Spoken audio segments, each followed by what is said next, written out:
We are back. Sam Seder, soon to be joining me, Emma Vigeland, in a moment.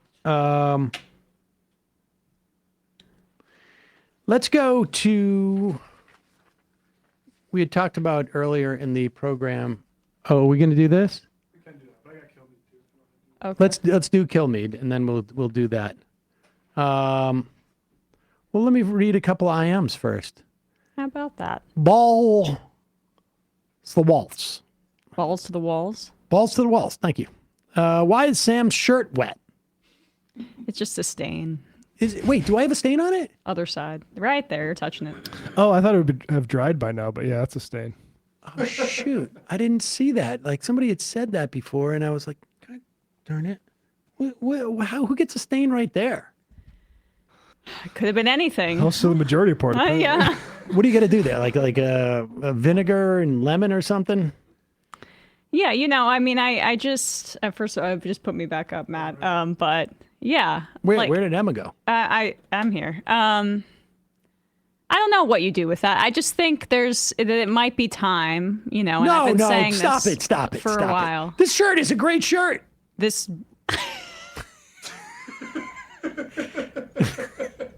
All right. At the beginning of the show, I saw that he said that, and I'm like, oh, what's wrong with that guy? You know what I like is that I can tell that when you throw the shirt in the dryer that you don't unbutton the collar, right? It's because it gets all bunched up. Why would I do that?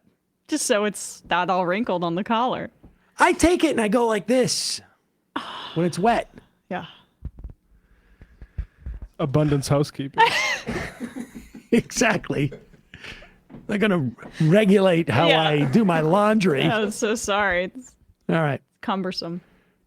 New Jersey mailman. It's cool how we're fighting against fascism, useless democratic leadership, but dumb lefties are arguing on Twitter whether Hassan is left-wing enough because he sees the Green Party is not helpful at the moment. We are so cooked.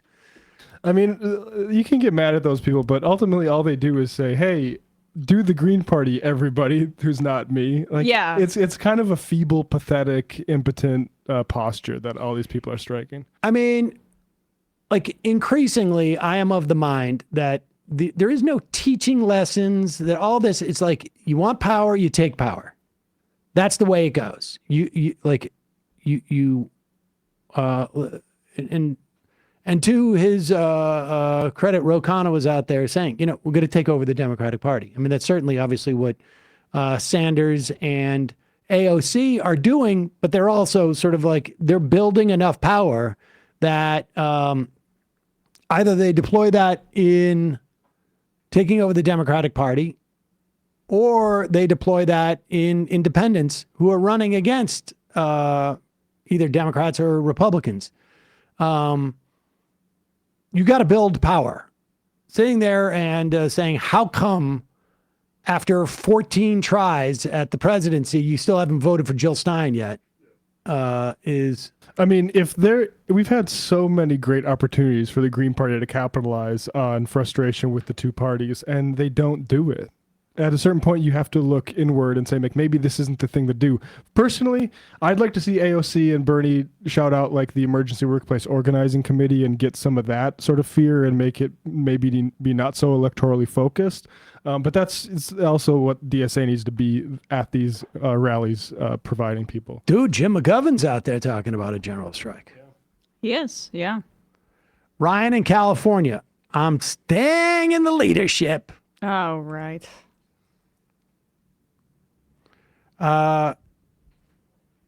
Emma Jordy enthusiast. Oh, day. That's pretty much every day, though. Maypole syrup. Restore Fun Day Monday by making it Pun Day Monday. Ginger Punk. How about Done Day Monday? Tomo Flink. Happy Fun Day Monday, folks. Here in Britain, Starmer's government has announced billions of pounds in disability welfare cuts. Starmer claims this to accommodate increase in defense spending, but if it was about that, he'd raise taxes on wealthy people who could more than afford it. At the same time, Starmer's government is trying to ram through Parliament an assisted dying bill with increasingly threadbare safeguards. It's almost as if Starmer's government's trying to engineer mass suicide of disabled people. I have no time for the centrist melts who use their platform to torpedo Corbyn, currently hand-wringing on Twitter. This is the Labour Party they've enabled. 100%. Bill the cat's hairball. How about not so fun Monday? Kowalski in Nebraska. I'm spreading Canadian source potash today. Hopefully we get those Russian supply lines up and going for next season. Soon I will not have to live under the tyranny of sourcing potash from the dictatorship of Red Canada or whatever the hell issue we're having with them. I'm also curious if cutting food support to Americans is part of the farmers have fun message Trump told us a couple of weeks ago. I'm so sick of winning. We learned the hard way in the 50s that a lot of federal lands have to be carefully managed. Otherwise, if improperly developed or even grazed, you end up with sediment runoff that will fill entire reservoirs with sediment, which displaces the water. So you lose your water storage, potential hydro, electric gentrification, and fertile topsoil, electric generation. Stop criticizing Hassan unless you like criticizing him for eating food on air. It's not like a bag of almonds or a protein bar. It's like an entire burrito bowl. I get that he streams for 25 hours, 8 days a week, but standards, standards. I mean, to be honest, like Twitter is such a cesspool that I'm trying to slowly wean myself off of. These criticisms that are pumped to the top of my For You page that have like from accounts that have like 300 followers criticizing Hassan not being a real leftist, criticizing AOC and Bernie and like how this movement's leading nowhere. You gotta wonder how much of this is being artificially inflated to kill any momentum. Like the way Elon's responding to the Stop Oligarchy tour, they're panicked, and they should be, because they would love if the party decides to go to the abundance route and like it goes back to this like tech liberalism, technocratic liberalism. A people's movement is very much more of a threat to them. Even if these things are real, which I think that there is certainly you'd be a fool not to contemplate the idea that a lot of this is just sort of ginned up. But even if it's real, people are morons in this respect, because if you are going to attack Bernie and AOC for being insufficiently aligned with your politics, and I should say, like, look, I'm not saying you shouldn't critique. I know, like Sanders, I didn't. I had a real problem with him saying on that ABC thing, and maybe we'll play it later. You know, these are the things I like about Trump in terms of bad border answer. Yeah, I think there's just better ways to say these things, and that critique is fine. But if you're making a broader critique of their existence, you are basically saying all we're going to do is watch and not be involved in the fight that's going on here, because for better or for worse, AOC, Bernie Sanders, the squad, these are the people that we have. There are no other people showing up who are going to be better in these instances. Does that mean that you can't police them to some extent? Yes, you should. But at the same time, there's a difference between saying like, hey, I don't like, some of your rhetoric on this.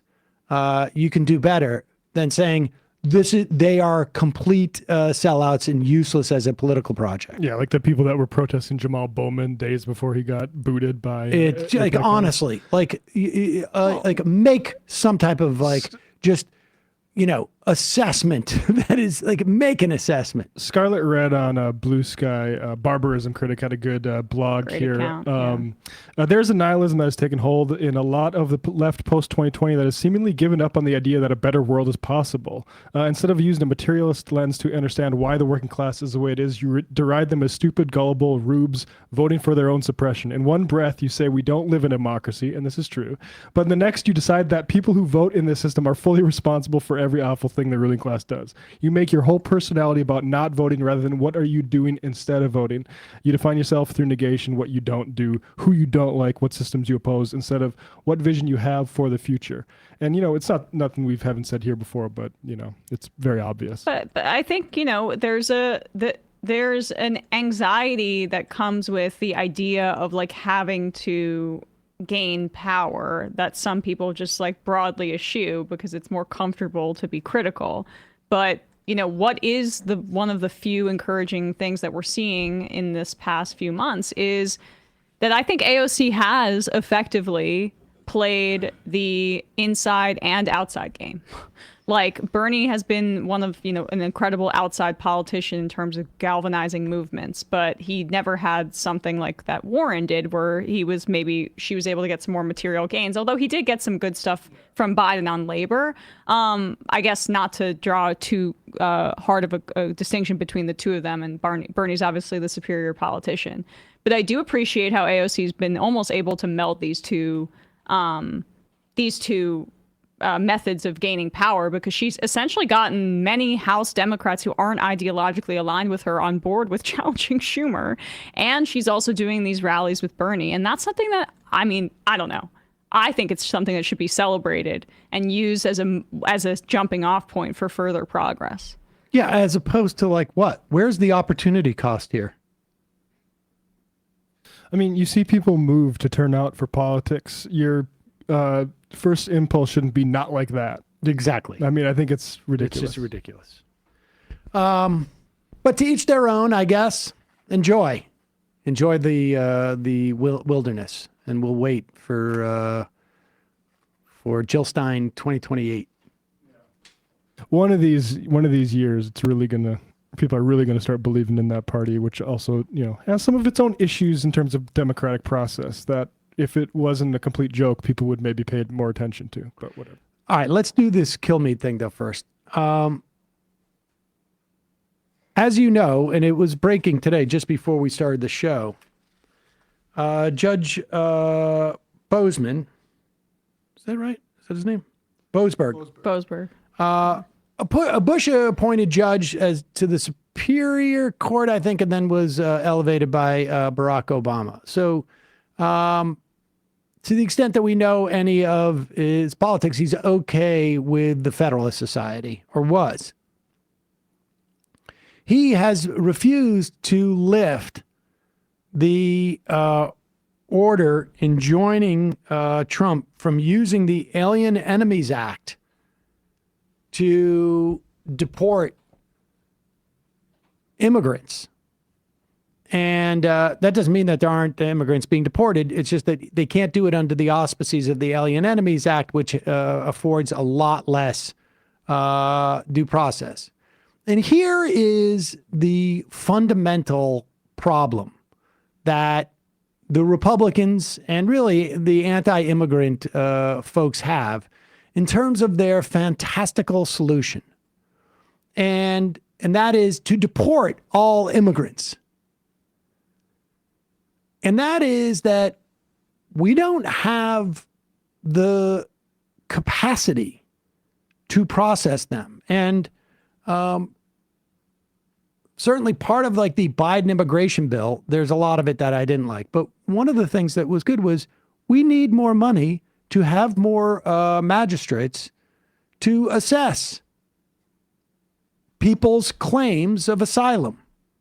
I also would have liked to loosen those claims. I think having immigrants in this country is healthy for us, both from an economic standpoint and just broadly societal standpoint. But here is Brian Kilmeade unwittingly understanding the dilemma that is being faced, and then basically saying hey, let's throw out one of the fundamental principles of United States society. Asking that in order to send them to El Salvador, you have to have proof that they were in a gang, or is breaking the law and entering our country that's not enough. But the president is saying under the act that you don't have to show, you don't have to do this due process. So you have a constitutional right that is actually they are afforded to illegals in this country. We should revisit that. But then you have a competing act that is saying we should revisit the constitutional rights that the so-called illegals have in this country. We should. I love how you throw off the Constitution. We should revisit that. Okay, let's revisit that. How do we go about revisiting that constitutional right? I'm going to pretend I'm taking it seriously, but I'm going to, say we'll revisit it. Right, and that's what's incredible about this is they've blown past the pretense that we were under in the Bush administration that like, okay, well, if we're going to violate their due process rights, let's at least keep them overseas in Guantanamo Bay and not give them a trial or like just detain them indefinitely. Now, if you're on U.S. soil, but you're not a permanent U.S. citizen, apparently you don't have constitutional rights according to Fox and Friends, which is news to a lot of legal scholars. Let me just correct you. If you are suspected or accused of being a non-citizen, because we don't know. Right. Like part of due process, the reason why you have due process is not just because it's fun to say, it's Right. because you want to know that the people that you are subjects of your criminal, of your, your prosecutorial actions are actually of the class or have done the thing reasonably assuming that they have done. That's what due process is for. But we should revisit that. But go ahead. Are afforded to illegals in this country. We should revisit that. But then you have a competing act that is saying, hey, if someone is a part of a foreign terrorist organization, that you don't have to give them due process and they can be deported. Now, the agents that I talked to, they have to prove that they were actually in Nicaragua MS-13. Or exactly. And so what the agents are saying is, because you hear all these activists keep talking about the tattoos. We're not just talking about the tattoos. That's just one of the elements. We sat on their house, and part of the reason why we don't want to reveal some of this information is because some of the people that got the information are undercover. So if we start bringing out our sources and methods, we're going to burn our sources that are still within the organization. I think that's a great point. It's not a great point. Then conclude your investigation. What is this? We need to have the secret moles inside the sleeper cells. Yeah, we don't want to give away the secret. To prevent them from wait, what? Why don't you just, I don't get it. Why wouldn't you just round them all up? The sources and methods of one of these goons looking through like images, drinking a Mountain Dew, being like, yeah, I think that's a terrorist because I saw a crown tattoo. Please. You don't understand what they're doing that. Eating Cheetos, being like, yeah, it looks like a terrorist. Yeah, round them up. That's what With it your is. law enforcement background, especially. But I also think it's not practical to think that we can do due process on 8 million people. No. There's 22 million people here, and minimum illegal already, just in the last 3 administrations. Pause it and for a there's some second. people that got. Now, the numbers are 23 million now it's up to? Total, I guess, is what he said. I don't think so. He said 8 million there, and then I mean, Go back but a little Kilmeade bit. said but- 22 million at a minimum here illegally, which is not the number that. But okay, let's assume it's 23 cited. million that are here illegally. Like some have overstayed and this and that. They're claiming that if you're a member of a terrorist organization, all of a sudden this gangs have bumped up to terrorist organizations now, as opposed to criminal organizations. We can't reasonably do due process. Well, then how do you know these people are the people that you say they are? Maybe it's time to tell. Trust us. Maybe it's time to tell all the Republican voters who've been gassed up about mass deportations that actually all that shit was lies for campaigns. It's not feasible. And I was suspicious that this was the case, but you look it up. You just do the simple math. There's around 12.8 million green card holders living in the U.S. The estimates in terms of people who are here having crossed the border without documentation is around 11 million. Oh, So- green card who have overstayed? No, just green card holders. So that total the rough math would be So what they're adding Kilmeade up is legal. That's what it seems like. Is that right? Like my math? I don't know. 12.8 plus my 11? understanding is that half of the undocumented people in this country are actually came here with a visa and then overstayed. And the other half came across the border, north or south, or by boat or whatever, without documentation. I don't know if that's the number that Kilmeade is describing, but all of the figures that I have seen in terms of people who are here and technically what they would call illegal immigrants would be anywhere from 8 to 12 million people. It's around 11 million is usually what's used right now. if you were to do that math, that would be an extremely scary escalation to add green card holders. to that. even But if we're already it's- seeing it. We're already seeing green card holders being deported and detained and attacked without due process. Well, that's because they were really mean on social media To Israel. to Israel. But here's some bad news. Even if it's just 8 million, you will also not be able to provide due process for them in any type of reasonable time with the resource that we dedicated towards it. And this is it's the same thing they're doing with Social Security. We break the process in delivering these things and then say these things are not things that we should have.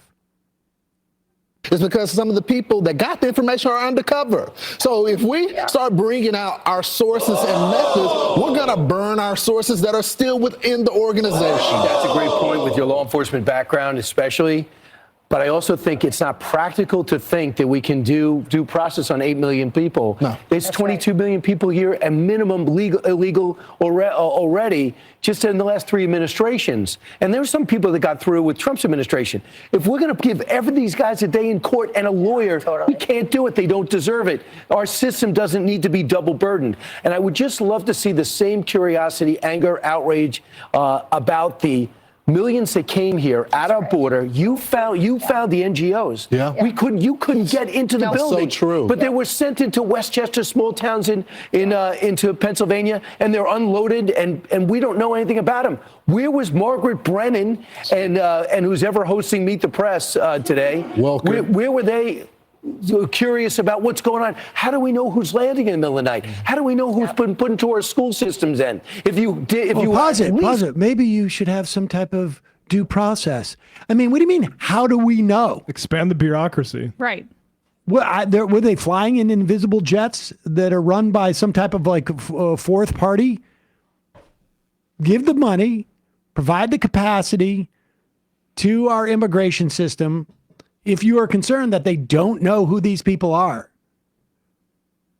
I mean, look at this image. Look at this. Just put this screenshot up. I mean, what images does this look like? It's some of the darkest periods of our history. Men with shaved heads, bowing their heads, being surrounded by highly militarized Put on police display. forces. This is all for display purposes. There are around 700,000 Venezuelan migrants who were in the country prior to, Trump getting into office. That's the estimate.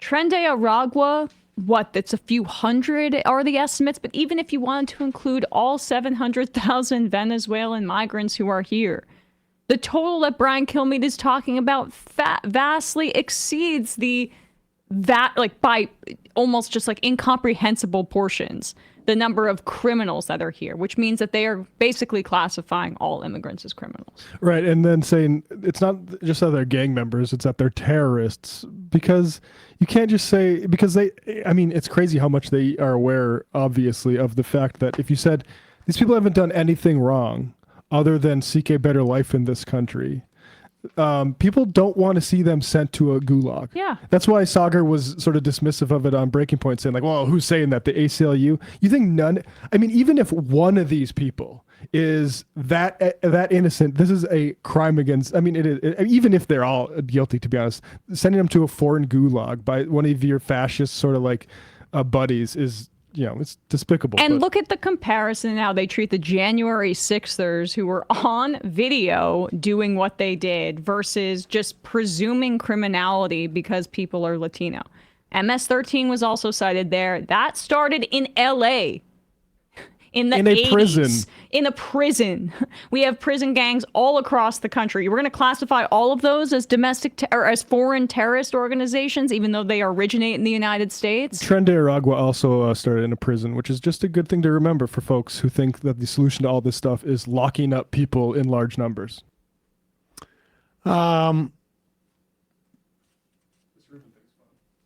You want to get to that, Rubin? Yeah, let's do the Rubin thing. Let's have a little bit of fun, and then we'll go back to other things. This is the Q&A section. We're in post-Gregorian Rubin clips are interesting. He really is on the move here. And to be fair, it's also not just post-Gregorian. It is, post or in his fatherhood phase. The fatherhood phase, which he has to be really quiet about because we know how much it upset his former audience. It's unclear to me who his audience is now, who he's talking to. But that Gregorian money, if you invest it wisely, I guess, could spread out for quite a while. Pretty good track record on getting stuff right. Tiger151, why are they saying we need clean air, not another billionaire? Isn't that the point of Tesla? I mean, that is one of the many hypocrisies of these people. The one I always point to is if you really believed in climate change, well, then Barack Obama, you wouldn't live on a 30-acre thing on the water in Martha's Vineyard, and Bill Gates, you wouldn't live in, I think, the most expensive house in all of, in Washington. He has his house on the water in Seattle. So their hypocrisy knows no bounds. Pause it for a second. Let's contemplate this. There's the hypocrisy. I don't see what the hypocrisy angle is if you're living in a house by the water, if you are wealthy enough to have other houses. Like, if anything, what this is a show of like just how grotesque this wealth is, that you're willing to sacrifice these houses on the water someday, that it's worth you living there now because you have so much money. I don't understand what his argument is. I get you shouldn't drive a private jet if you think it's a problem, because that's, the baby brain thing. I actually think you shouldn't drive a private jet because it should be out of reach for people to afford it. Get on the big plane, rich people. But also the hypocrisy would cut both ways, right? Like, why are they embracing Elon Musk if he is perpetuating the lie that is climate change and producing all of these electric vehicles? That's the other thing is, like, when they used to hate EVs before Elon was their daddy, they used to say, well, actually, you know how polluting it is to create these things and also the heavy materials? They forget all Not that to mention the enormous government taxpayer subsidies. Exactly. they're Oh, getting. yes. And that's how he got wealthy. And now Tesla's electric car vehicles are dropping. And how is he making money? By selling carbon credits to polluters so they can keep polluting. That's part of the critique of Elon Musk. This just in, there are other electric vehicles besides Tesla. Wow. Go ahead. Most expensive house in all of, in Washington. He has his house on the water in Seattle. So their hypocrisy knows no Let's bounds. abolish billionaires. Agreed. Let's abolish billionaires. Go ahead. If you really believed in any of that, if you're just the foot soldier, not even one of the rich elitists who can figure it out when all hell breaks loose, but if you're just one of the foot soldiers and you really believed, if AOC, when she said it 6 years ago that we got 12 years to live, if she believed it, then she would never be going after the guy who's trying to get us off Earth. On top of doing... Wait, what? I thought he was going to go just for the low-hanging fruit of the guy selling. He's trying to get us off Earth? Duh. Let me ask you a question. Do you think Elon Musk is trying to get us off Earth? Or do you think Elon Musk is trying to get him off Earth? And wouldn't it undercut the sincerity of the electric vehicles trying to save the planet thing if his whole motivation is screw the planet anyway, I'm going to Mars? I am going to a smaller planet. I have a backup plan. Backup planet. Backup planet. Plan A. I kind of like Tesla's Earth. Paris is here. Mars. You got human history. It's kind of nice to see like the stuff that civilization has grown up around. Going to a planet in Mars that's much smaller than Earth with no water. I don't know. I kind of think maybe. No, I think they should try it. Honestly, Dave Rubin is so convinced of Elon Musk's genius, and I think all of the wealthiest conservatives should be on the front lines of going to Mars and living there, and for Neuralink. Just try it. It might make you a genius, and then you can be like the guy in Limitless and make all this money on the stock market. They should be the first guys in line. Okay. Elitists who can figure it out when all hell breaks loose. But if you're just one of the foot soldiers and you really believed, if AOC, when she said it 6 years ago that we got 12 years to live, if she believed it, then she would never be going after the guy who's trying to get us off Earth. on top of doing cars with renewable energy and less fossil fuels and all of those things. The guy who's trying to get us there, go watch Interstellar. When the shit hits the fan, we're going to have to get some ships up there, and we're going to have to find some better places to live. And you guys hate the very people who are doing the work to do that. I'm starting to think you don't believe the shit that you're spewing. Let's talk about Rumble Premium per minute and then a couple other questions. Go watch Interstellar. Oh, I have a question. Is Interstellar real? Is that a documentary? No, the fifth dimension is love. Sorry, spoiler alert. I love Interstellar. Sorry, guys. Bastard. Nolan fanboys is really just the most pseudo-intellectual, dumbest movie for people that want to feel like they're watching a smart movie. And it's so obvious that it's so fitting, in my view, that Dave Rubin is a fan. Go watch that movie to prove that it's real. Of course, If you believed in climate change, like it's so astounding to be like, if you believed in climate change, you would want to move to Mars. Right. Like, if we can't solve climate change, we ain't getting to Mars. Like, we are not making Mars habitable. By we, I think what he's saying is that, like, some of Elon Musk's closest, 500 friends. None of them will get there either. None of them will see heaven or Mars. We're going to try and have a guest on this and flesh this out in a couple other places. But I sort of learned this on Instagram, and I wasn't sure if it was real because I never trust anything I see anywhere. Anymore. But there was an interesting piece in The Atlantic about this. Elon Musk, what he does for money is he gets paid completely in stock. And for those of us who are not millionaires and billionaires, you think, oh, okay, so he has to sell his stock from time to time. And I think you get it, and that becomes its base point. And then if it increases, then you pay capital gains on that, but you would pay presumably some type of income tax on the first principal that you get. But that's not what they do. They get the stock. They have a stock, let's say, portfolio worth $1 billion or 500 million, let's say $500 million. And the way that Musk pays for things is he borrows money against that $500 million asset.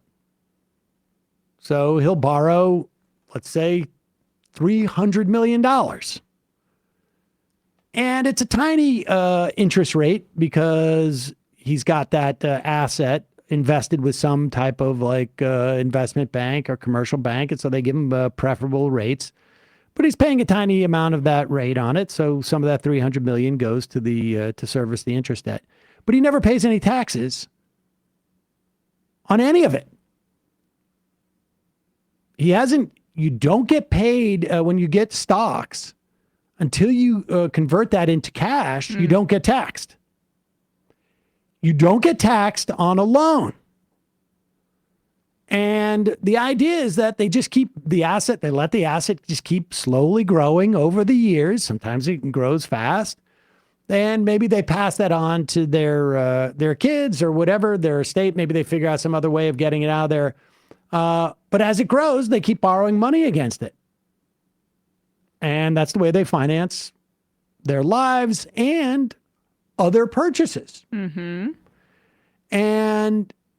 But there's a problem. And, we saw this during the financial crisis. You could buy a house. It's worth $600,000.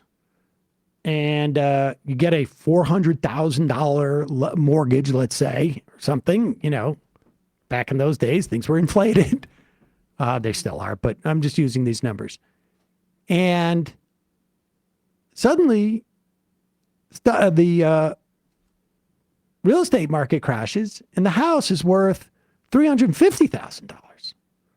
And the bank goes, we've got a problem now because we have obviously a lien on your house, but the house is not worth the amount that you borrowed from us.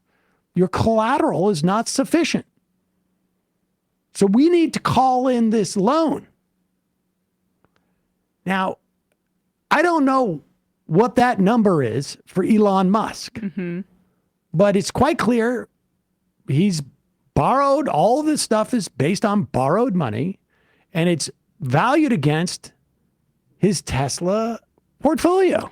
That is the rumor. It's not confirmed because, again, he made Twitter private. But that is the rumor in terms of how he was able to acquire Twitter. Is that part of it is he brings in partners, Saudis, and right? this and that. Totally. But he also had to be able to put up the money, and he used, according to the rumors say, he likely used his Tesla stock to do so, which is why he might be a little panicked right now. Well, that's the thing, is that it's pretty clear that there is some level of panic, right? He's going on television begging people to buy Teslas.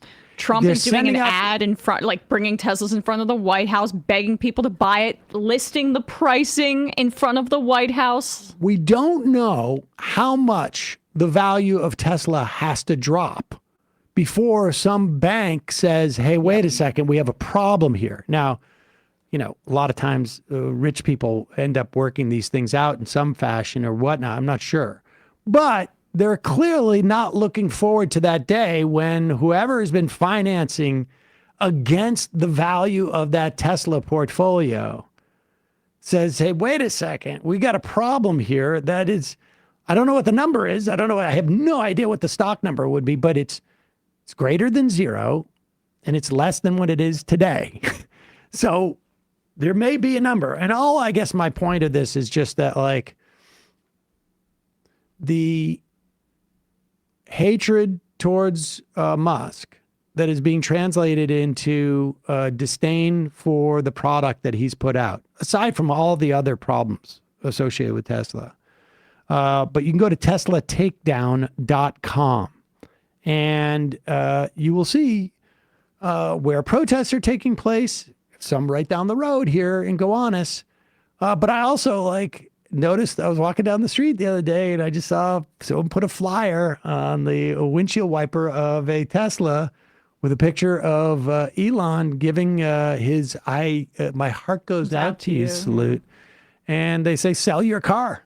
Yep. And I saw one parked underneath the Manhattan Bridge the other day, and it took everything I had not to just lob my protein shake right onto the top of it. Yeah, lots of cameras in New York. Be a little bit careful there, but Also, it was a $12 shake, so I couldn't. yeah, I can't do that.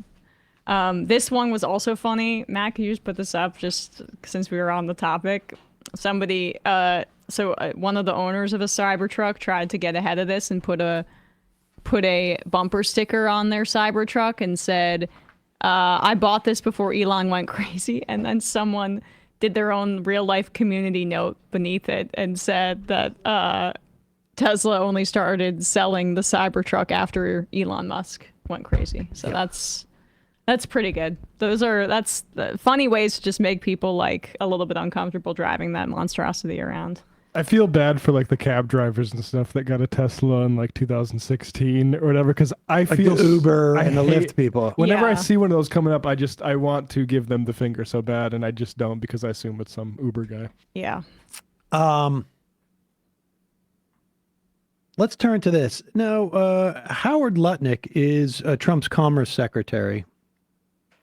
He's on the All In podcast.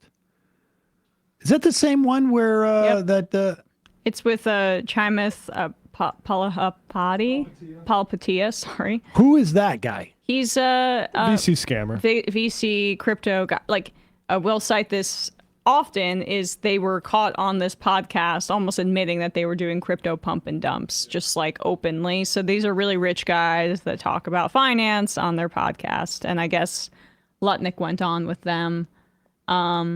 This is how you know that this administration is really in touch with everyday people with comments like Everyday this. venture capitalists.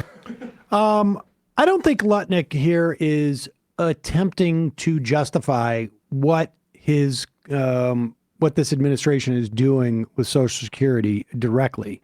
I assume he's aware that they're trying to destroy the Social Security Administration from within, both by forcing hundreds of thousands of people to come to offices, whereas they used to be able to deal with those things over the phone, shutting down the offices, thereby making all of the wait times much more extreme, and people start to get dissatisfied with Social Security, and the acting Social Security Administration head threatening to shut down the system because he didn't like a court ruling about giving Doge all the data from Social Security Administration. I don't think Lutnick is responding to that, but I think he is showing just how deluded the Republican brain is writ large about Social Security, and B, the billionaires and 100 millionaires who are in their administration. And I would also add just how out of touch these two crypto guys are, who seem to like go to some, I don't know, factory where they just impose the exact same tie on them. It's weird. All right, go ahead. Generation. So there's a lot of domestic terrorism. Is that the response to try to slow down the expense side of the house? Is it basically to put fear into people that are trying to find this waste and fraud? Is that pause is that it for a what that second. I is? should add that what they're trying to do is justify the they're pretending they're looking for waste and fraud. They have found 0 cases of fraud. B, they fired all the inspector generals whose job it is to police their own agencies, who know how to spot waste and fraud because they've been working in these agencies. What Doge is doing is just doing cuts so that they can undermine all these agencies in the name of waste and fraud.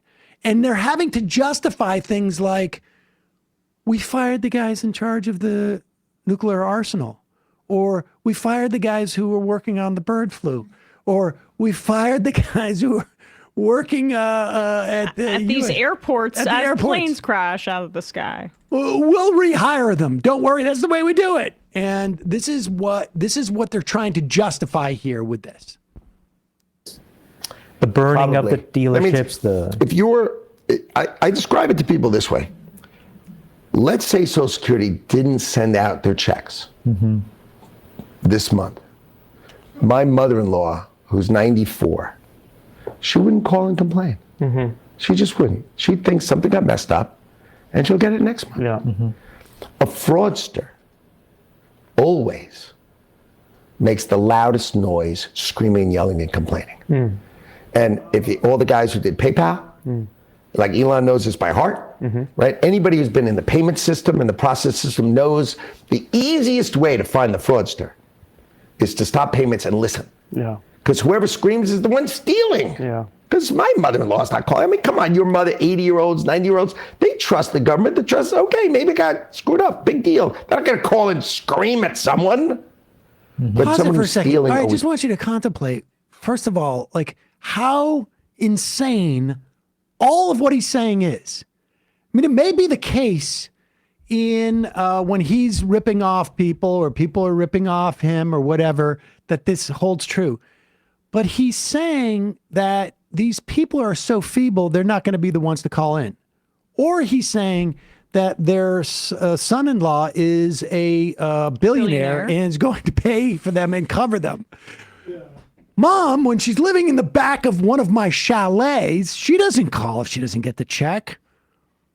Part of it is, maybe after a month or two, the 24/7 multiple home health aides that we have working, they would call. Maybe. So blinkered.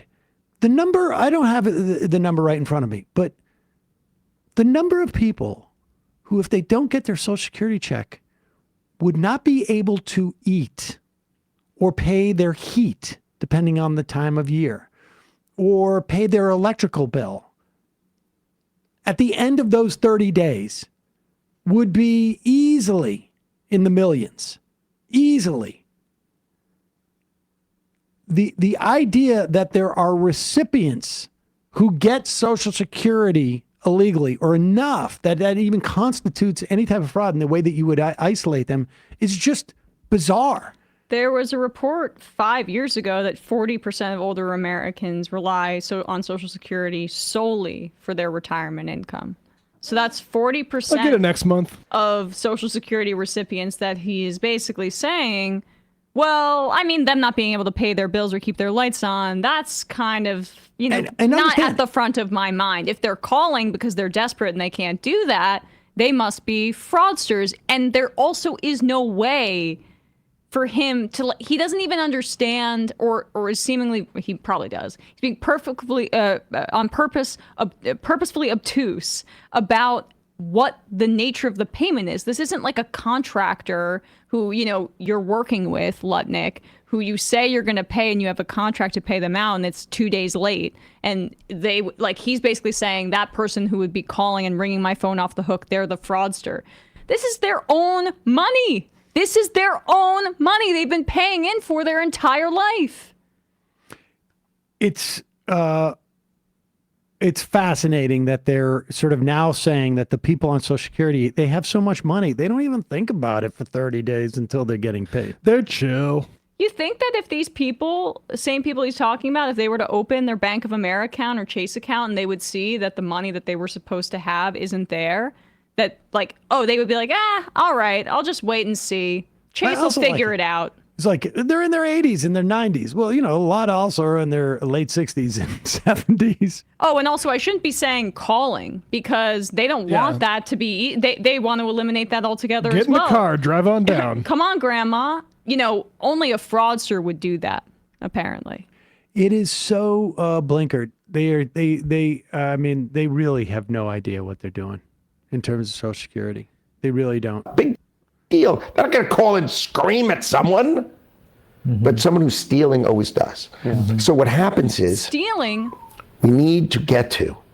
So the people who are getting that free money, stealing the money, inappropriately getting the money, have an inside person who's routing the money, they are going to yell and scream. But real America is going to be rewarded because here's the key. Benefit of the doubt. Not one penny should stop going to, we're the richest country on earth. Yeah. Here's the way I say it. I said we have a $6.5 trillion now watch what he's budget. going to do here, because this is interesting. They're going to set it up. He's already set the table, right? Listen, we were going after fraudsters. There is not that kind of fraud in Social Security. There just isn't. They're going to pretend it is. There isn't. When there's fraud in Medicare or Medicaid, it's always the providers, not the recipients. There's no doubt in my mind that there are people who are getting checks from Social Security who don't deserve them. They're either, younger and they're taking it off of their, they're taking it from their parents, or they've got some type of scam where they've figured it out. But these numbers are infinitesimally small. No, certainly no larger than any other business enterprise you see where people are stealing the money from the government by not paying their taxes, by not declaring their money. It's these things just dwarf it. Cutting costs, stealing from their employees by miscategorizing. All of society has some percentage of fraud and theft in this everywhere. Somebody's taken more, extra dessert from the commissary here at the majority report, whatever it is. But these are not significant savings. But if they set it up as if this is what we're going for, but we would never harm Social Security. Well, we might actually make it harder for people to have new claims. And we might make it more inaccessible to people. And we might increase waiting lines times 3 or 4. Or we might make the nearest Social Security office 2 hours away or 3 hours away for his 97-year-old mom, who incidentally I doubt will be driving herself. We might do that, but we would never cut Social Security. And so he's setting up the parameters on how they're going to do it. They want to maintain the political face that we're protecting Social Security while they are undermining it. And here's the 2 on the 1-2 punch. We have $4.5 trillion of revenues. Yeah. Okay, we lose $2 trillion a year. Yeah. We have a $29 trillion GDP, right? Which people don't understand, and which I'll explain a little bit. And we have $36 trillion in debt. Yeah. What number didn't I say to a business person What's our balance sheet worth? Right. I say $500 trillion. Right. The president says a quadrillion. But at 500 trillion or a quadrillion, 36 trillion, we're rich. We don't have to take one penny from someone who deserves Social Security. Not one penny from someone who deserves Medicaid and Medicare. What we have to do is stop sending money to someone who's not hurt, who's on disability for 50 years. It's ridiculous, and they have another job. And do we have to monetize our assets?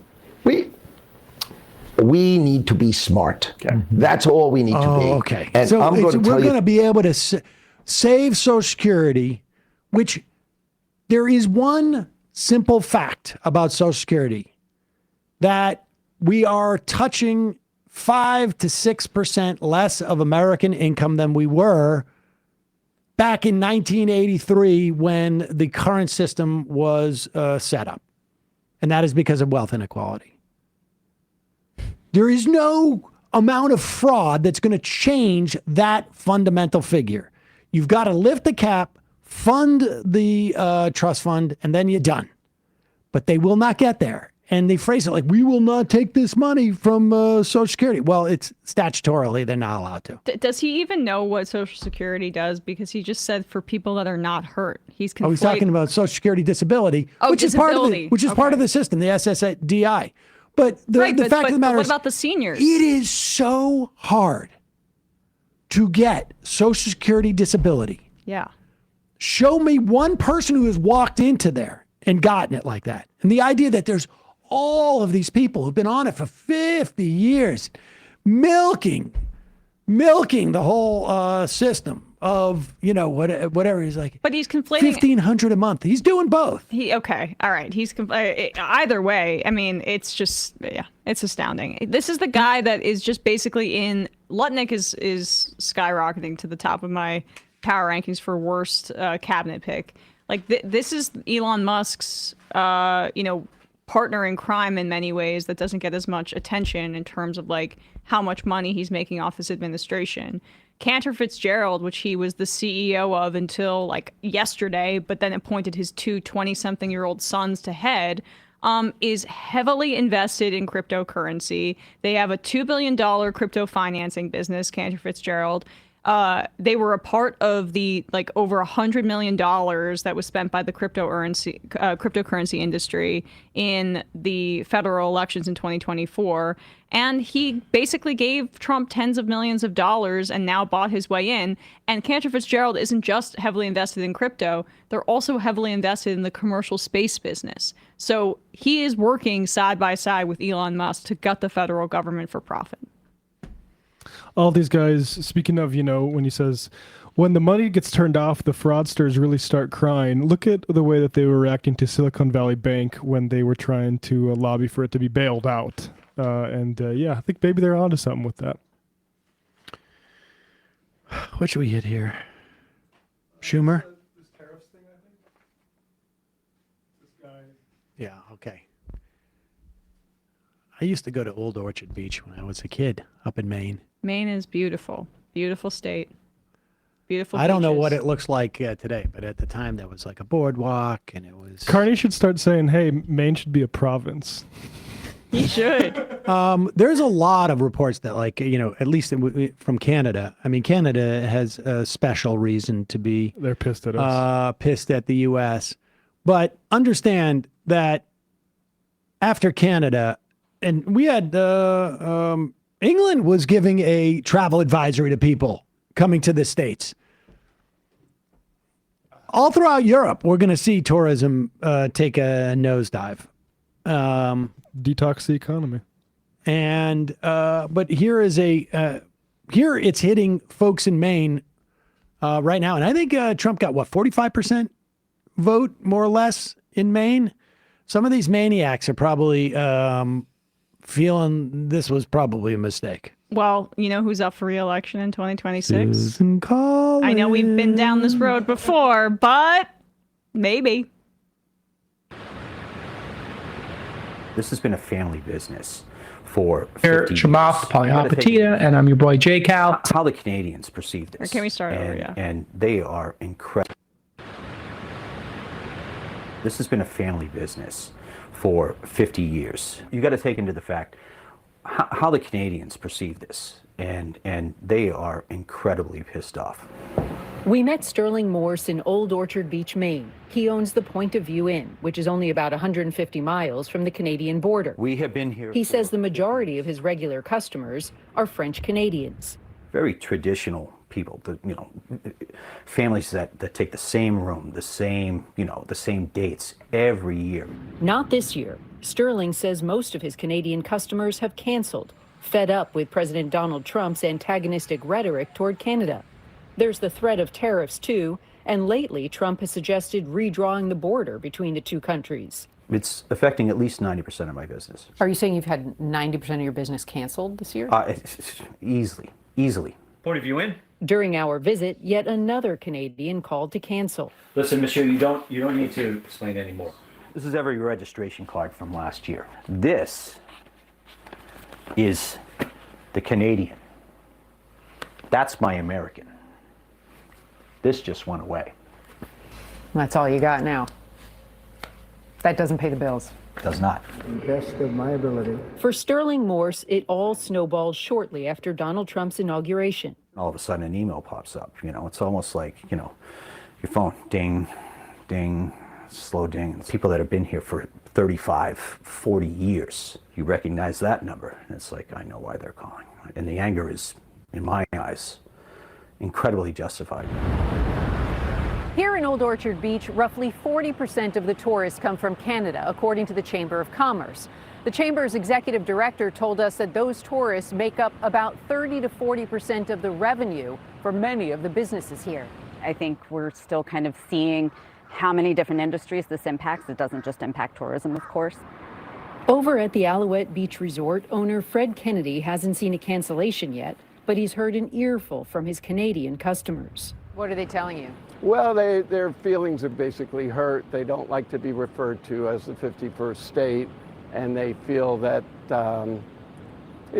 they just want to express themselves in sort of a nationalistic way. As a innkeeper, hotelier, I'm concerned with losing any guests. I'm sort of cautiously optimistic that things will resolve themselves as time goes on. Old Orchard Beach is a seasonal town, so businesses have about 12 to 15 weeks to make their money for the entire year. Back at the Point of View Inn, Sterling Morse doesn't see any way he can make up that lost revenue this season. You got to start thinking about the end game. The end game of 50 years of tradition, to be honest, yeah. Like you would consider closing down, selling? There may be no choice. Sterling Morse, the inn owner who I mean, we don't, this is we're going to see a lot of this. Yeah. I mean, Great again. We're so great. Well, the good news is short lines at Disney World. Don't have to worry about waiting in line. They're French Canadian too. They're not even normal Canadian. Come on. I mean, and it's just immigration. There's been studies on this. It helps the economy, and then there's like areas where it's more acute, like. And the research that says it hurts a local like low wage employees is one, not very clear in the signal that is drawn by people at all, and two, can be mitigated. Taking American jobs. If you want to help workers, there are things you can do that neither party really wants to do, but one party definitely doesn't want to do. But tourism obviously also helps the economy. like let's be real, that's a big part of it too, and especially for areas like that. Not you're a New Englander, but those Maine beaches, they're historic and they have like a lot of beautiful areas. It's a shame. It's better a shame. start cutting down trees to make up that money. They're sweet. Portland, Maine, one of the cutest cities in the country. Well, Portland is way down south. Okay, I'm so sorry. Old Orchard's way up there. And then, that was all Massachusetts Baja. back in the day. What? That was all those states were Massachusetts back in the day. Well, that's why I still consider them Massachusetts. I don't recognize. They're ripping us off. I don't recognize the state of Maine. I'd them. rename Trade war between Massachusetts and Northeast Massachusetts, Central North Massachusetts, Central West Massachusetts, then regular Massachusetts. And then we would take over Rhode Island and would barely even notice it. The Mathers never should have gave up those states. It was a huge mistake. That is one of the things that we're going to do. Take back over what was ours. It's like people who like lament the fall of the USSR, but it's the fall of Greater Massachusetts. Connecticut can keep Connecticut. They can. We don't need them. We'll take everything else, though. All right, couple IMs. We got to get out of here. We got a lot of clips we'll get to tomorrow. Oh, thank you, IMers, for correcting Sam that Old Orchard is south of Portland. Old Orchard is not Faced. south of Portland. What? Oh! No, it ain't. No, it ain't. Hold on. Hold on. Let's deal with this. This is important. This is really important. Old Orchard, Maine. Yeah. Oh, wait a second. I was thinking of Portsmouth. Oh, shit. Yep. Just south of Portland. Oh, God. Never mind. Whatever. Live from the It doesn't matter. They switched it since they took it away from Massachusetts. That was the problem. Oh, God. You were looking at the map upside down. No, I was thinking of Portsmouth. I got confused. The Portsmouth, New Hampshire. Whatever. It doesn't matter. Listen, once you go north of Fitchburg, everything is just like north of Fitchburg. It doesn't matter. Once you're out of like the central Massachusetts, it all goes to hell. Trip flops. We need an intervention for Sam. Someone please get this poor man some new shirts. What am I going to get rid of a perfectly functional shirt for? It doesn't make any sense. Just because there's a stain and you operate in a visual I didn't medium. I didn't see the stain before. I mean, now I see it. In terms of like the ranking of which ones you have to get rid of first, this is low. I've gotten rid of the ripped one. Oh, you did? Yeah. Okay, but you still got. We'll Would you want see. him to get rid of 2 shirts in the same month? Now, okay, so you got rid I'm of the not ripped getting rid blue of one. the ones with the dot. You're not getting rid of the that's- white one with the big blue highlighter stain on it? I'm not. I think it's green, but it's not. It's. There might be 2. It's. We will win. We will win. It looks cool. I think it looks cool. It's like a logo. Yeah, I aspire to your level of confidence, sir. You can barely see it on camera. Ask the moms. Triplops. Trump and his cabinet doing their best Lord Farquaad impressions. Some of you may die, but it's a sacrifice I'm willing to make. Farquaad from Shrek, yes. I don't know. Okay. Skid Mark Twain. I know ICE determines who are criminals and gang members. How would they do? They hold a color swatch next to their skin and see if they're dark enough. They check the Peter Griffin. It meme. is the meme from I'm a city planner. The way I see it is that too many individuals, institutions, financial products, etc., view housing as an investment and not a need. As long as that's the case, in my view, things won't change. A lot of people make a lot of money when housing is in short supply. We need a vacancy tax in big cities. Without a doubt. The economy sort of requires profitability in things like housing and energy when actually that's kind of contrary to building enough of it. Number 13, with all the messaging out and how much of a known quantity Trump is, I'm not really sure that the argument that people will turn against Social Security no matter how difficult doesn't freaking expire. no matter how difficult its process is made, is valid. I'm not really sure that the argument that people will turn against Social Security, no matter how difficult its process is made. I'm not sure I understand. It's like double negatives. Majority Report gang. Did you know it's not illegal to be in gang? Like you're not guilty by association. You actually have to commit a crime to be arrested. Also, the FBI is currently being forced to investigate immigration issues, and I've been pulled off of counterterrorism activities. Sleep well. Yeesh. Yeah, it all depends on if Marco Rubio says you're scary enough, I guess. We got a lot of people work. We got to set up a Signal account for the Majority Report. Sorry. Jesus. What's going on? Everybody's out of control today. Checking my IG. Although that was, when my phone opened, that was, there's a primary challenge. Kat, I don't want to say her, anyway. Kat Abu Ghazaleh. Kat Abu Ghazaleh is challenging a Democrat in, that was, I guess, in Illinois' 9th district. People should check it out. One of, the first primary challenge from the left kind of candidates to drop Yeah, so far. people might know her from Media Matters and Zateo. So interesting to see her. Oh wait, that cat? Yeah, that cat. I just sent it to you. I think that's what opened up. I texted you before the show, but we should have her on, I think. Oh yeah, definitely. Yeah, we got it. We're definitely. Oh, she's running? Oh, that's great. Do more of these because there's going to be a lot of really, really exciting candidates. Should we just play it? Yeah. Matt's pulling this up, but this Democratic lawmaker has been in office since 1999. Who is it? I'm looking it up now. I guess it's Janice Schakowsky. Oh, Janet Schakowsky? Yeah. She's been there for a long time. Right. So Donald Trump and Elon Musk are dismantling our country piece by piece. And so many Democrats seem content to just sit back and let them. So I say it's time to drop the excuses and grow a fucking spine. I'm Kat Abou-Ghazaleh, and I'm running for Congress in Illinois' 9th District. Unfortunately, this party has become one where you have to look to the exceptions for real leadership, as the majority work from an outdated playbook. We need a makeover, which means we need a vision that's bigger than what we've been told is possible. There is absolutely no reason you shouldn't be able to afford housing, groceries, and healthcare with some money left over. Families should have free childcare, Social Security should be expanded, and our inalienable rights shouldn't be dependent on who's in power. That means standing up to authoritarians, not shrinking away when the fight gets tough. And while current Democratic leadership might be fine cowering to Trump, I'm not. I've spent my entire career reporting on the far right, and being attacked by them as a result. In fact, just a few months ago, Elon Musk's lawyers deposed me here in Chicago to ask about my mean tweets. Look, I thought comedy was legal again. This is all to say, I'm not scared of standing up to these people. I know how they think, and I know how to beat them. But my campaign itself is going to be different too,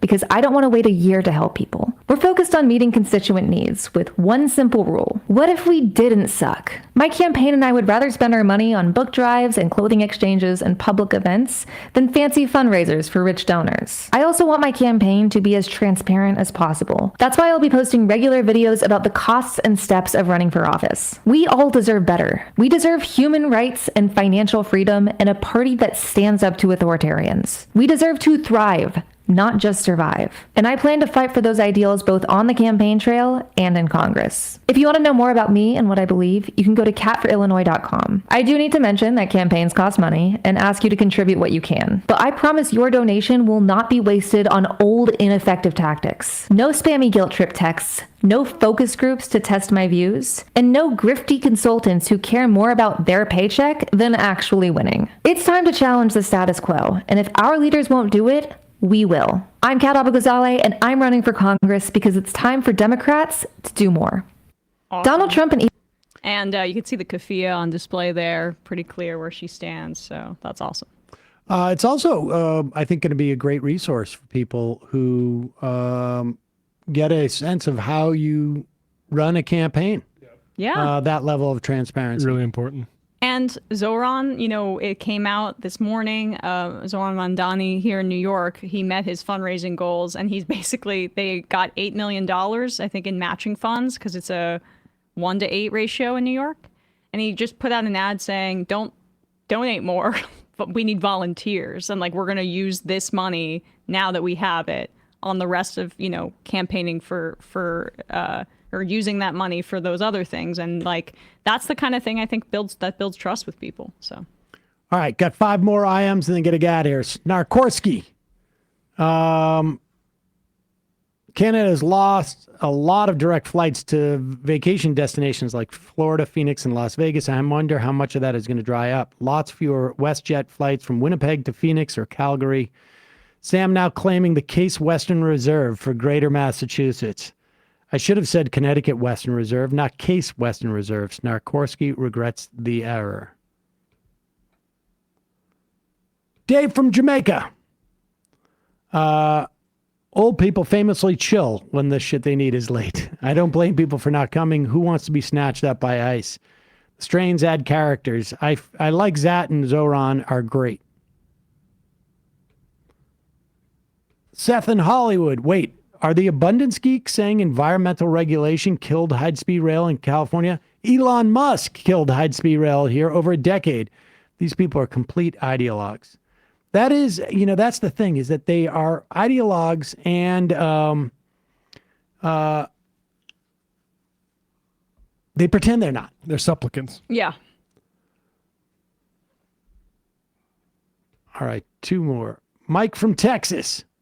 I listened to an interview with one of the authors over the weekend, and my immediate reaction was exactly what Sam said. How is this different from Clinton's third way?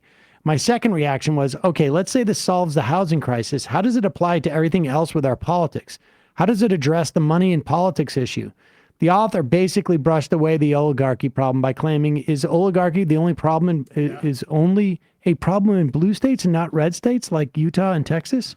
The point I saw them make is Texas and all these states are building stuff, whereas blue states aren't. And I mean, there is a problem with housing in blue states and losing people to red states because of affordability and stuff like that. That blue states should turn around, but whether it's, let the developers cook more, I think maybe not the answer that I would have in mind. That feels like where it's coming from, right? Like there's a lot. I feel like in these red states, I'm seeing all these these real estate influencers and things like that, where it's just that this is a very temporary solution for a problem that's just going to get worse unless we decommodify housing. And the final I am of the day.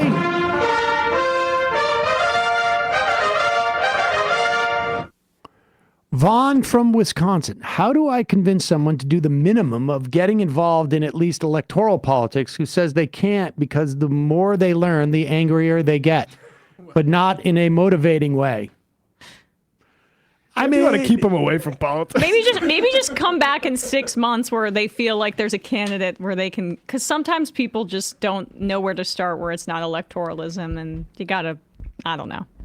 I am getting some of that with some people where it's like, I can't pay attention to the news. And it's like, no, this is where when you need to, but I got to protect my peace. Okay, yep. I guess. Enjoy that peace. I mean, at one point it catches up with you. That's the bottom line. Yep. I don't know. I guess the analogy I would give is, you know what? I really can't be bothered to change the oil in my car. You can not change the oil in your car, but at one point your engine's going to seize up and it's going to be a problem, and then it's going to be too late. Yeah. With that said, have a great Monday, everybody. Matt, Emma, great job, folks. See you tomorrow.